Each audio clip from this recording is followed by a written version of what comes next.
আমরা এখন উপস্থিত রয়েছি হাওড়া স্টেশনের 23 নম্বর প্ল্যাটফর্মে, এবং 23 নম্বর প্ল্যাটফর্মে আমরা একটা গুরুত্বপূর্ণ ইনফরমেশন দেওয়ার জন্য আজকে ভিডিওটা করছি।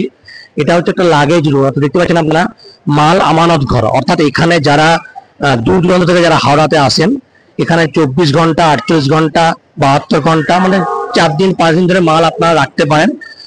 24 ঘন্টার জন্য আপনাদের ভাড়া লাগছে 40 টাকা, একটা ব্যাগ 40 টাকা। আমি এই ব্যাগটি রাখবো, এই ব্যাগটি রাখার জন্য 40 টাকা লাগবে। ফলে এটি হাওড়া স্টেশনে একদম 23 নম্বর প্ল্যাটফর্ম।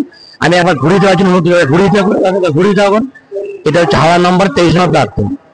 এবং দেখতে পাচ্ছেন, এবং এখানে আপনারা যারা মানে কোনো হয়তো কলকাতার কোনো কাজে এসেছেন, হাওড়ার কোনো কাজে এসেছেন, আপনারা এখানে ব্যাগ রাখতে পারেন।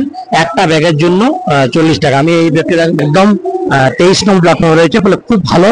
যারা কলকাতায় বিভিন্ন কাজে আসেন এখানে মাল রাখতে পারেন, এবং এটা রেলওয়ে পরিষেবার জন্য সাউথ ইস্টার্ন রেলওয়ে সুন্দর একটা পরিষেবা দিচ্ছে। ফলে